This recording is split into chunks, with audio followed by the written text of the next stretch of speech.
입니다. 김세윤의 영화음악 진행합니다. 미안합니다. 김세윤 씨에 대해서 선입견을 갖고 있어서. 네, 안녕하세요. 제가 할 수 있는 가장 네. 그러지 마요. 하던 대로 해요, 그냥. 가장 높은 톤. 네. 힘드네요. 네. 하시던 대로 하세요. 지금 처음 인사만에 너무 많은 에너지를 써서 네. 지금 잠깐 힘이 빠졌습니다. 네. 이런 분도 계세요. 세윤 작가님 나오실 때 제일 신나요. 김하나 씨. 대중적인 분은 아니신 것 같습니다. 대중적인 취향은 아니신 것 같습니다. 네. 신나진 않지만 웃기긴 해요. 아, 그런가요? 가끔이지만. 네. 이보미 씨. 제가 예전에 글로는 꽤 웃기는 글을 쓰던 시절이 있었는데 이제는 글로도 잘 웃기지는 못하겠더라고요. 아, 그래요? 그것도 약간 좀 뭐라 그럴까요? 좀 타고난 게 있는 것 같아요. 다 써버리고 나면 더 이상 채워지지 않는 그런 재능이 아니었나 싶습니다. 야, 글로 웃기는 게 더 힘든 거 아닌가요? 사실 글로 웃겼다기보다는 제 글을 읽는 김경식 씨 덕분에 웃겼던 시간이 한 10년쯤 있었고요. 예전에 영화 대 영화 썼을 때는 그랬죠. 네네네. 그 끝나고 나니까 별로 웃길 일이 없어서 어느 순간부터 그러니까 예전에 그 출발 비디오 여행에서 네. 김경식 씨가 지금도 하고 있죠, 김경식 씨는? 지금도 하고 있죠. 그게 영화 대 영화? 네, 영화 대 영화. 그 대본을 한 10년간 쓰신 거죠? 예, 한 10년. 김경식 씨가 하기 전부터 썼으니까 한 10년 됩니다. 그러니까 이를테면 그게 대본이 웃긴 게 아니라 김경식 씨가 잘해서 웃긴 거다 이거 아니에요? 그럼요. 예. 그거를 그 일을 하기 한 5년까지는 제가 잘 써서 웃긴 줄 알고 착각하던 시절이 있었는데 뒤에 5년쯤에 이제 깨달았죠. 그래서 겸손하게 그만두었습니다. 자, 알겠습니다. 오늘 어떤 영화입니까? 오늘 저는 물론 이렇게 신난 사람이 아니지만 오늘 소개해드린 영화는 정말 재밌고 신나요. 영화 신나요? 네. 이게 이번 주 개봉작은 아니고요. 다음 주에 개봉하는 영화인데 다음 주에 개봉작들이 좀 쟁쟁해서 소개할 틈이 미처 없을 것 같아서 이번 주에 좀 빨리 당겨서 소개를 해드리려고 합니다. 예. 그래서 까먹지 말고 잘 기억해 두셨다가 웬만하면 극장에서 보시는 게 좋을 영화인 것 같아서 좀 미리 소개해 드리고요. 제목이 수영장으로 간 남자들. 이 프랑스 영화군요, 보니까. 네. 수영장으로 간 남자들. 이라는 작품이고요. 이게 우리가 보통 이제 한 줄로 장르를 정리하면 프랑스 코미디 영화인데 사실 프랑스 코미디 영화라고 부르기엔 약간 좀 미안해지는 영화긴 해요. 왜요? 왜냐하면 이게 코미디이지만 굉장히 뭐랄까 찡하고 짠한 순간들이 있거든요. 저 나중엔 결국 또 울컥했어요, 이게. 그래서 영화가 되게 좋아요. 이렇게밖에 표현할 수 없는데 되게 여러 가지 면에서 좋은 작품이고요. 영화를 보고 나면 떠오르는 비슷한 장르의 영화는 가끔 이 코너에서 비교를 하게 되는 프랑스 역시 코미디 영화죠. 언터처블 1%의 우정. 네네. 그 영화를 봤을 때의 느낌과 비슷한. 굉장히 재밌지만 또한 굉장히 감동적이고 그 영화 1% 우정도 코미디 영화라고 할 수는 없는 거 아니에요? 그렇죠. 근데 전반적으로는 코믹한 감성과 장면들이 있지만 결국 그 밑에 깔려 있는 건 어쨌든 찡하고 짠한 순간들이거든요. 네네. 그러니까 그러한 기반 위에 서 있는 웃음이라서 그게 좀 튼튼하다는 생각이 들고요. 보통 사상 누각이라는 말을 많이 쓰잖아요. 네. 사상 누각인 웃음과 그렇지 않은 웃음이 있다면 어쩌면 좀 더 튼튼한 기둥이 받쳐줄 때 그 웃음이 더 빛난다고 생각이 드는데요. 수영장으로 간 남자들의 웃음이 약간 그런 종류의 웃음이라고 생각이 들어요. 그래서 영화를 보고 나면 이거 사실 뻔한 이야기일 수밖에 없는데도 이상하게 영화가 굉장히 세련되게 느껴지고 영화에 좀 여운이 좀 오래 남을 거라고 저는 감히 자신 있게 말씀드리고요. 이야기 줄거리만 짧게 말씀드려 볼게요. 그럼 아마 많은 영화들이 떠오르시긴 할 겁니다. 일단 주인공은 베르트랑이라는 남자인데 일단 중요한 건 중년 남자라는 게 중요하고요. 이 영화는 중년 남자들의 이야기이기도 하거든요. 2년째 이제 직업이 없고요. 거기다 이제 우울증까지 갖고 있어서 맨날 약으로 그냥 이렇게 시간을 지탱하고 있는 직업이 없는 백수 중년 남자예요. 네네. 근데 이제 아이를 데리고 어느 날 이제 아이가 수영장에 다니니까 수영장 갔다가 왠지 모르게 수영장에서 한 풍경을 보게 되는데 자기 또래 남자들이 물속에서 뭔가 허구적대는 풍경을 보게 돼요. 저게 뭐지? 근데 게시판을 보니까 남자 수중 발레단 모집이라는 걸 이제 보게 됩니다. 네네. 근데 뭔가에 홀린 듯이 그 전화번호 하나를 이제 떼갖고 와서 거기에 등록을 하게 되면서 이야기가 시작이 되고요. 결국 이 영화는 8명의 중년 남성들이 수중 발레 하는 이야기예요. 그래서 나중에는 이제 어떤 수중 발레 대회까지 출전하는 이야기거든요. 아니, 대충 들으면 이거 그렇게 크게 재밌을 것 같지 않은 상황인데 지금? 사실 저도 이 줄거리만 보고서는 충분히 예상 가능한 영화일 거라고 생각을 했거든요. 왜냐하면 제일 먼저 떠오르는 게 일단 예전에 일본 영화였죠. 워터보이즈라는 작품. 일본 고등학생, 남자 고등학생들이 수중 발레하는 이야기가 있었고 거기에 약간 중년 남성으로 바뀌었으니 감성은 아마도 풀몬티. 예전에 함께 사랑받았던 풀몬티에서 이제 거기선 디스코 춤이었고 스트립쇼를 하는 남성 설정이었죠. 그 영화를 좀 합쳐놓은 것 같은 한국 영화로 치면 예전에 김은석 씨, 정진영 씨 등등이 주연한 즐거운 인생의 감성도 갖고 있을 것 같다. 네. 그래서 충분히 결과적으로 말하면 제가 지금 언급한 이 영화들과 이야기의 전체적인 얼개는 크게 다르지 않을 수 있으나 영화의 장면, 순간순간들이 사실은 뻔하게 연출되지 않아서 마치 아는 이야기인데 처음 듣는 이야기처럼 느껴지실 거예요. 그러니까 잘 만든 영화의 기준이기도 한 것 같거든요. 가끔 잘 만든 드라마도 보면 사실 드라마가 특히 더 그렇잖아요.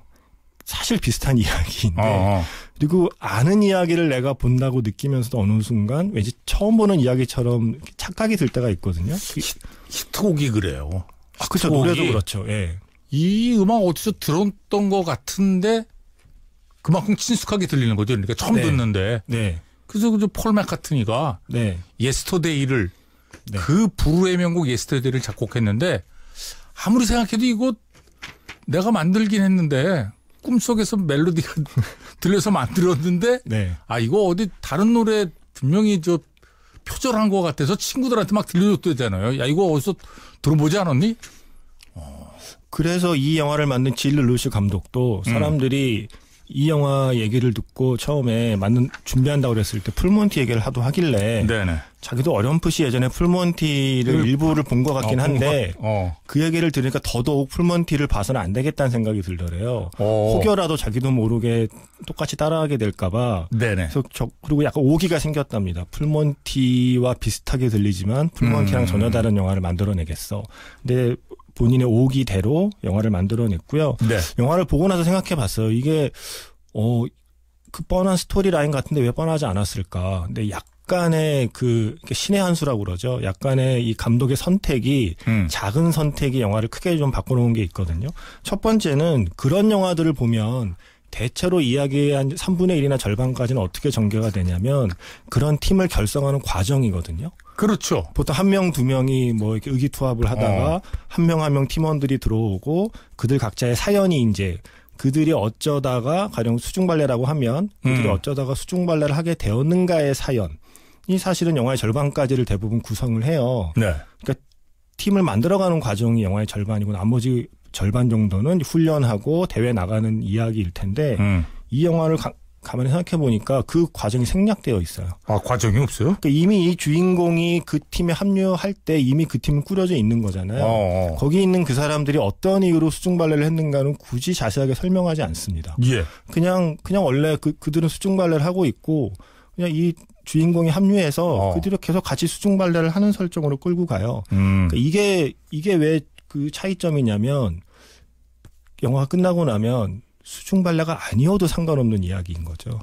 이 사람들은 어쩌다 보니 수중발레를 하게 됐고 수중발레를 통해서 같이 서로의 속마음을 털어놓을 기회가 생기고 뭔가 어려운 도전을 하게 될 기회를 얻지만 따지고 보면 수중발레가 아니어도 상관없고 다만 뭔가 살면서 하루에 1시간이라도 내가 정말 하고 싶어서 하는 일 하면서 내가 좀 즐거울 수 있는 일이 마침 수중발레였던 거지 수중발레가 아니어도 상관없는 이야기로 만들었기 때문에 영화가 뻔한 것 같지만 뻔하지 않게 흘러가고 수중발레보다 수중발레가 끝났을 때 각자의 시간들을 더 세심하게 그려낸 것이 이 영화의 성공 요인이 아닌가 싶습니다.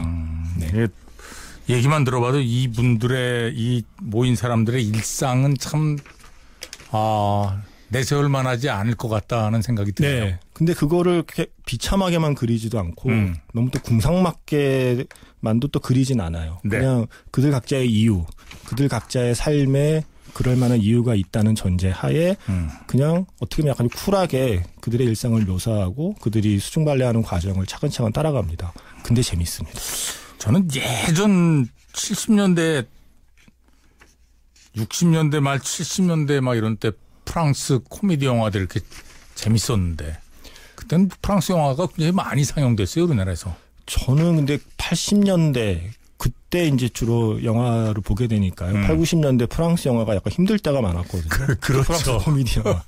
정말 말 많은데 정말 잘 뭔지 모르겠는 약간 보다 보면 멍해지고 약간 멀미날 정도로 너무 많은 대사와 코드에 네. 맞지 않는 유머 때문에 힘들어 했었는데 아마 언터처블 1%의 우정이 기점이 아니었나 싶어요. 그 이후로는 종종 괜찮은 코미디 영화를 만나게 됩니다. 제 취향에 맞는. 자, 음악을 한 곡 듣죠? 아까 밖에서 원래 이 곡 두 번째로 골라놨다가 네. 좀이라도 좀 신나는 모습을 빨리 보여드려야겠다는 생각이 곡 순서를 바꿔서 한 곡 먼저 이 곡을 골랐고요. 네네.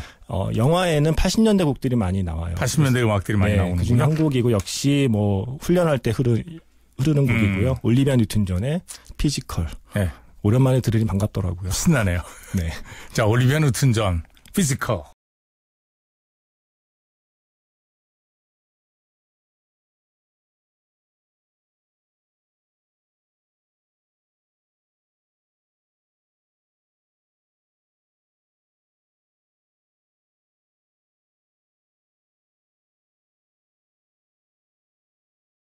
올리비아 뉴튼 존 피지컬 들었습니다.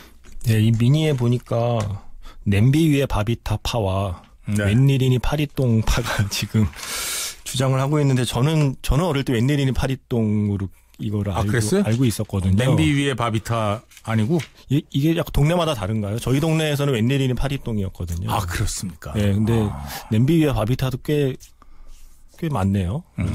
어쨌든 저는 웬일이니 파리똥으로 어릴 때 기억하고 있는 노래를 오랜만에 영화에서 네. 만나서 반가웠고요. 예. 이 감독이 이 영화 속 주인공들이 중년 남자다 보니 대부분 80년대에 어쨌든 성장기를 거쳤다라는 설정하에 그러니까 그들을 세대에 좋아했을 노래들로 영화 속의 사운드 트랙을 채웠다라고 이제 이야기를 하고 있어요. 예. 그래서 아마 백캠 청취자분들은 영화 보면서 굉장히 반가운 그 팝송들이 많이 나올 거고요. 그리고 사실은 배우들도 프랑스 영화 좀 보신 분들은 굉장히 반가운 얼굴들이 많이 나오고요. 그러니까 우리나라로 비교하면 약간 이거 정확히 비교가 될지 모르겠습니다만 가령 뭐 송강호, 김윤석, 뭐 유해진 이런 배우들이 다 같이 나와서 수중발레 하는 느낌으로 생각하시면 될 것 같아요. 프랑스의 유명한 배우들 네. 다 나온 거군요. 마띠오 아말릭이라는 배우는 사실 잠수정과 나비라는 영화를 보신 분이라면 그 영화 외에도 또 많은 영화의 주인공이었고 네. 기욤 까네는 한때 프랑스 로맨스 영화의 거의 그 단골로 주인공을 맡던 그런 멋있는 배우고요. 또 이 이름은 좀 어렵지만 브누아 뽀엘부르드라는 이 배우는 이웃집에 신이 산다라는 영화를 보신 분이라면 그 영화의 주인공. 예전에 아마 그 프랑스 코미디 영화 중에 아스테릭스 기억하시는 분은 아스테릭스 기억나요? 네, 그 영화도 나와서 익숙한 얼굴이고요. 또 반가운 얼굴이 장위그 앙글라드라고요. 예전에 베티블루 37.2 또 예, 그 남자 주인공이 이 영화에서는 락커의 꿈을 버리지 않는 락커의 꿈을 버리지 않으면서 수중발레를 하고 있는 네, 그런 배우로 나와요. 그래서 그 외에 정말 영화에서 프랑스 영화 유명한 배우들이 다 같이 모여서 7개월 동안 수중발레 실제 연습을 했대요. 그러니까 우리가 이름과 얼굴을 잘 모르긴 하지만 예. 얼굴은 보면 저 사람 친숙한데 이런 그쵸. 사람들이죠 다. 그리고 사실 이 영화를 연출한 질 르루시라는 사람도 원래 배우거든요. 네. 배우 겸 감독인데 깜짝 놀랐습니다. 사진 보시면 저 배우 어서 봤는데 하실 텐데 최근에는 세라비 이것이 인생이라는 영화에서 결혼식장에서 그 노래하는 웨딩싱어로 출연을 했었거든요. 예. 근데 이 배우가 이 영화를 이렇게 연출을 잘했나? 깜짝 놀랄 정도로 이 영화의 색감, 편집, 뭐 전체적인 흐름, 뭐 전체적인 리듬감이 굉장히 좋아서 네. 장면도 너무 예쁘고요. 사실은 이게 영화사에서 제공한 저는 스크리너 링크로 이제 아침에 집에서 보는데 사실 이거 제가 시사회 때 못 가서 이제 뒤늦게 링크로 챙겨봤거든요. 이 극장에서 볼 거라는 후회를 많이 했어요. 이들이 수영장에서 수중발레를 하는 그 장면 연출을 꽤 멋지게 연출을 해서 여름에 수영장 그 극장에서 보기에도 꽤 좋은 영화가 아닐까 하는 생각을 하면서 보았고요. 이게 프랑스에서는 이미 흥행이 아주 굉장히 잘 됐군요. 이게 박스오피스 1등. 어허. 을 꽤 오래 했다고 저도 얘기를 들었고요. 코미디 영화로는 이례적으로 칸느 영화제도 초청받았다고 이야기를 들었고, 네네. 이 질 르루슈 감독이 이전에 단편 영화로 칸느에서 상까지 받은 감독이에요. 그래서 약간 깜짝 놀란 게 이 정도로 연출력이 있는 배우였구나라는 걸 다시 한번 깜짝 놀라게 됐고, 예. 영화가 처음 시작할 때 동그라미와 네모에 대한 나레이션으로 시작해요. 어릴 때 어린아이가 왜 집에 아마 그런 거 아이들 하나씩 있을 거예요. 동그란 구멍, 네모난 구멍이 여러 개 뚫려 있고 세모도 있고 거기에 아이가 거기에 맞는 모양을 이렇게 끼워 넣는 뭐 세모에 세모 모양 막대기 끼워 놓고 그렇죠. 그런 거 놀이하는 장면과 함께 나레이션이 흐르는데 어릴 때부터 이 세상의 진리는 동그라미 안에 네모 못 끼워 넣고 네모 안에 동그라미 못 끼워 넣는 게 맞지만 가끔은 그게 가능할 때도 있지 않을까라는 류의 나레이션으로 시작해요. 근데 그러고 나면 수중발레라는 게 사실 생각해보면 네모난 수영장에 동그란 원을 만드는 운동이거든요. 그러한 장면 연출로 이어지는 식의 기법들이 영화를 좀 더 풍부하게 만들어주고 수중발레 이야기는 이야기대로 재밌고 수중발레 하는 그 주인공들의 수영장 밖에서의 이야기들이 수중발레 장면을 훨씬 더 풍요롭게 만들어줍니다. 그래서 아주 오랜만에 기분 좋게 극장을 나설 수 있는 잘 만든 감동적인 코미디 영화라고 생각을 해서 다음 주에 개봉합니다. 수영장으로 간 남자들. 수영장으로 간 남자들. 네. 뭐 원제도 옆에 있긴 있는데 뭐 읽을 수가 없네. 르글랑뱅. 네. 네. 비슷하죠? 영문 제목은 싱크와 스임. 네. Sink or Swim. 가라앉거나 수영하거나. 예. 프랑스 제목은 맞는 것 같아요. 르글랑뱅. 네. 뱅이 뭔지 못 찾아봤습니다. 네. 그랑은 크다는 뜻일 텐데. 네. 자, 그러면 이게 영화 오프닝에 흐르던 곡이에요. Everybody Wants to Rule the World. 오. 예. 야. 이게 그 아까 말한 그 락커를 포기하지 않은 중년 남자가 좋아하는 밴드이기도 해요. Tears for Fears의 Everybody Wants to Rule the World를 두 번째 곡으로 준비했습니다. 자, Tears for Fears의 Everybody Wants to Rule the World 들으면서 김세윤의 영화음악 마칩니다. 고맙습니다. 네, 고맙습니다.